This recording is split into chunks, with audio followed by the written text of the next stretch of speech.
Hello, I am here with Todd Monroe from Matrix MMA. How you doing today, sir? Good. How you doing, guys? I'm doing good. I'm doing good. So, what is it like bringing your fighters here, Trifecta Fight Club? Man, it's good. You know, we get to train some guys up locally that want to know what it's like to fight, but not necessarily step into the professional ring. So, it gives these guys a good chance to come out here, to mix it up, have some fun, and also gain some good experience. Yes, sir. Yes, sir. One of the things that I immediately noticed from Daniel Edward was he said that here it doesn't matter if you win or lose. It's just about learning, gaining that experience. So, like, what do you tell your fighter if he wins or if he loses? What are some of the things you would tell him to do differently? Yeah, there's a lot of things that go into building a foundation in fighting. Things that you can win from, or you learn and you win, and it's great. But there's also a lot of things you can only learn from losing.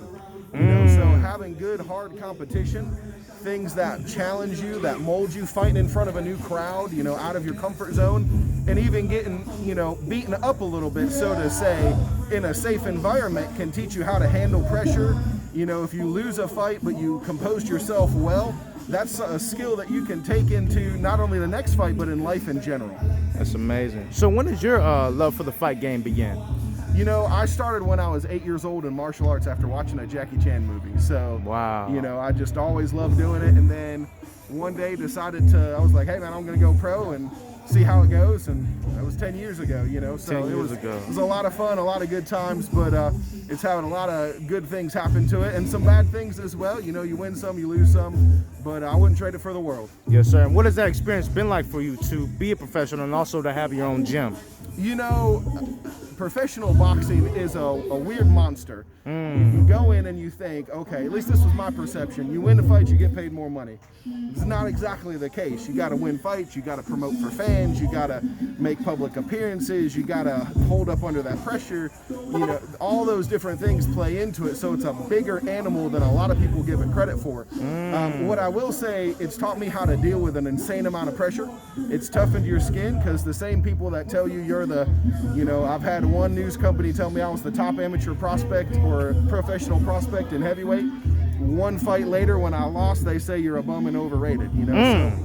So it's a fickle sport, but it teaches you about who's really on your side and how to actually judge people in motions. It also teaches you about yourself. You can't be weak and go through boxing. Wow. Whether you're a champion, whether you're a world champion, an international champion, or whether you're just a local club fighter, you can't be weak and go through boxing. Yes, sir. Yes, sir. So my last question to you is, so let's say you're in a boxer's corner, and let's say he's 36-0, and he's walked through all of his opponents, but now he faces an opponent that reaches his same level of potential, and they're going head to head, and you can tell his eyes are different. You can tell his mental is different. What are you telling your boxer in that time frame where he's questioning his own skills against a fighter that's equal to his own skill? There's been what I would tell him, I'd get his attention and say, look, there's been a lot of people saying you the greatest, a lot of people saying you overrated, a lot of people saying you a bum. Now is your chance to prove where you actually stand. You got somebody in front of you, he's not falling down, he's not giving up, he's not backing away, he's just as good as you are, just as fast as you are. Who wants it more? Do you want this title? Do you want this win? Do you want this W? Do you want that glory and fame? Or are you going to take the easier path out and just say, well, I did a good job, I got farther than most other people? Which path are you going to take? Yes, sir. Yes, sir. Well, thank you very much, Todd. Really appreciate your time. Yep. Yes, sir. Matrix MMA. Guys, y'all have a great one, guys. Yes, sir.